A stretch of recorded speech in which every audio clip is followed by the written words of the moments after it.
See that?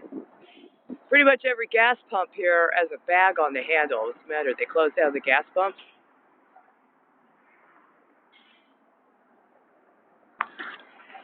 It's Charity Colleen Crouse. I used to be called Charity Crouse. How are you doing this morning? You know, at one point in time, I worked for a law firm. And that law firm was known as being pioneers when it came to adoption for LGBT couples.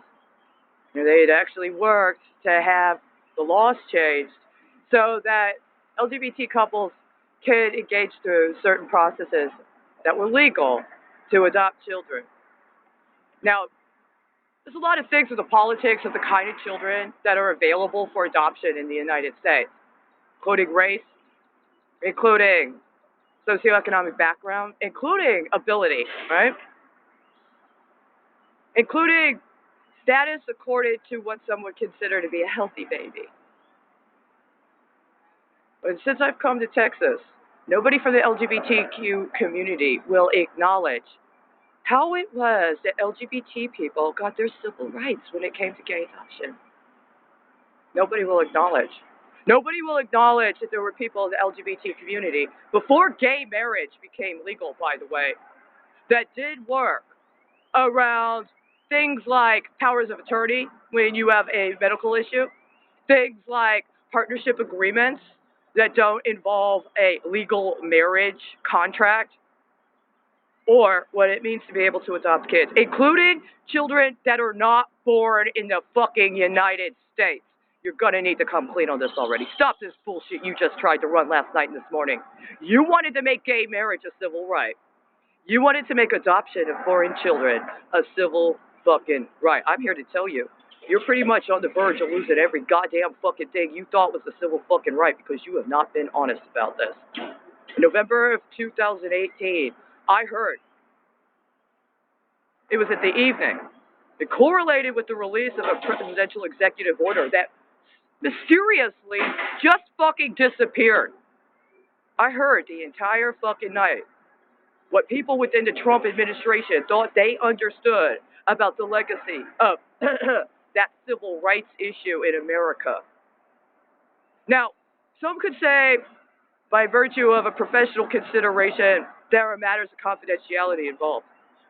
Unfortunately, those people representing themselves as attorneys in the state of Texas have engaged in processes so unconscionable that they have lost any authority they thought they had to say that they're allowed to keep their client data confidential. Why? Because what they're doing with their clients is unconscionable.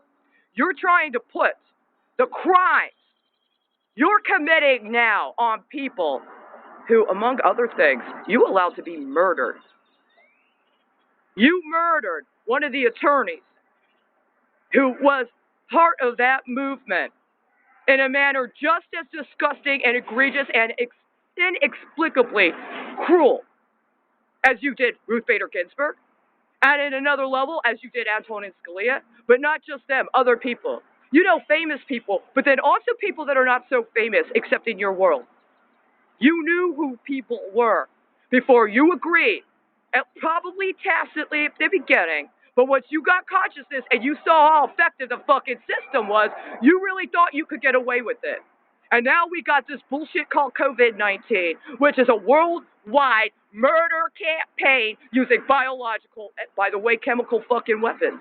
Where did you get those fucking biological and chemical weapons you experimented on to develop whatever you thought your new world fucking order was going to be?